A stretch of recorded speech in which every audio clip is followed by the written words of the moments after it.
This is Terrance Gangsta Williams, aka OG Giggity, aka Mr. Answer Right Back, aka the People's Champ, Terrance Williams.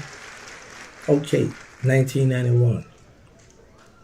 I ran away from I broke out of juvenile jail. September 91. October, Mike went AWOL. November, my co-defendant George went AWOL. AWOL meant in juvenile jail, they should give us furloughs.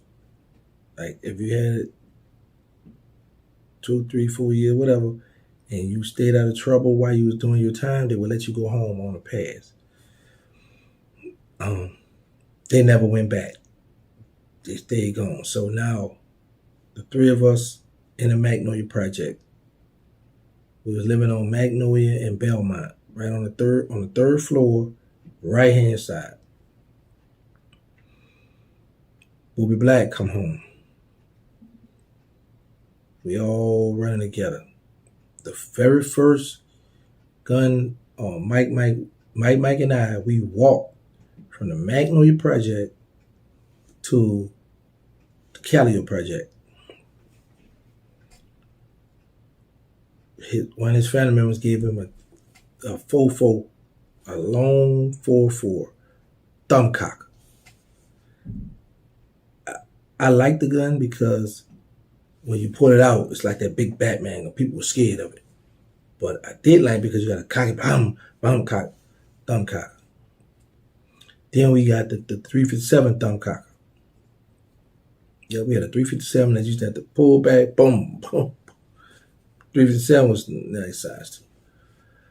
From there, we graduated Mac 11s, 9s, street sweepers, started getting all kind of stuff. At this time, the Magnolia Project was beefing with the 10th Ward.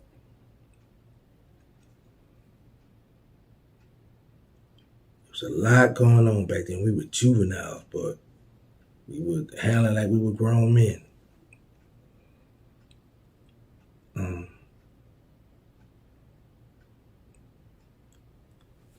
I was the first one to go to jail. I was the first one to go back. I went back January of 94. January 2000.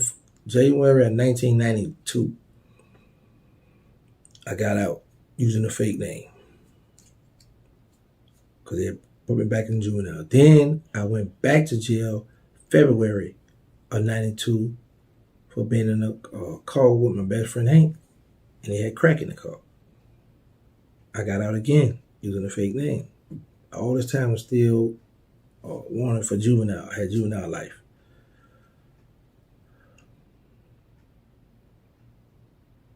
No. When I went back, I went back. No, I went in January. In February, I went for a gun. I wound up using a fake date of birth, and they brought me to the adult jail. While I was in jail in 1992, while I was in jail, bouncer from downtown, came to the bar. He said, the gangster, what's up? He said, man, Boobie done got busted by the feds. I was like, what? What? I remember going, when they found out I was a juvenile, they sent me back to juvenile jail from the adult jail. Then they made a sticker release me. Then they picked me back up. While they put me back up, all kind of other stuff, kicked off, jumped off, whatever. I catch a murder, attempt murder, armed robbery. Homicide they came and picked me up from juvenile, brought me back to New Orleans. I go to OPP, first time in Old Perry Prison. They got on a sign. They got a sign of caution, you're now entering the real jail. That was the sign said. I went straight to C3. Back on C3, you could see the side I was on the yard side, but they got a side where you could see the parking lot, the bridge. You see everybody, come out in the parking lot, whatever they're going to do, what they do. I went in a cell with Mike. This is the picture. This is the last time Mike, George, and myself were on the streets. Now, while while I'm in the cell with Mike, he's showing me how to make a moldy. For those who don't know what a moldy is, we call it holy moly. It's bread. You crush the bread up. Some people let the crumble the cookies up, but I've gotten so good with it. Now I don't use bread, but we just use bread to stretch it. But we back then we crumble the bread up, put the cookies in the commissary bag, in the thick bag, beat the cookies till they get the cookie crumbs. And then you put the bread and the cookies together. You can put milk, coffee, Kool-Aid, water, whatever you want to do. And then you mix it together till it get nice and mushy. Then you roll it out. You don't want it soggy and wet because you want it nice. You roll it out like dough now. And then you take your Snickers, M&M's, what all you want to do. So me and Mike talking. Mike say, man, Boobie ratted on me, huh? Like, no, man, not Boobie. Yeah, he put out the paperwork. I read it. I read the statement. Right after that, like a few weeks later or whatever, a month, something like that, I get a letter from Boobie while he's in the Fed. Man, what's up with Mike? Telling Marlo that I'm a rat. Marlo out the Cali, Marlo Hampstead. So for those who know Marlo, reach out to Marlo. Marlo know about all this too. Man, what's up with Mike telling Marlo I'm a rat, that I read him. I'm a real dude. I don't do this. He going in on the letter. I write him back. I said, bro, I'm in the cell with Mike. I read the paperwork. He writes me back, yeah, I did, but we took our own charge. The thing is, Boobie, I don't know if his uncle or his cousin had pled guilty first. Mike still fighting the homicide. So Mike thinking, man, well, y'all haven't played out. I'm about to go in this court in the Fed because he was set for trial.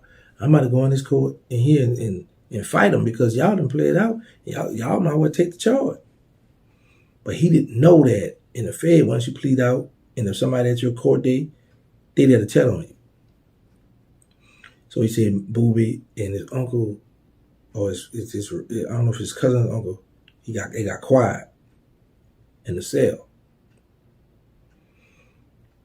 So Mike like, well, man, my thing is, they already got time. They already played guilty. I said, yeah, Mike, but the thing was, I tell him this later on. I said, Mike, the thing is, they was about to get the time cut more off you if you went to trial. He was like, yeah. So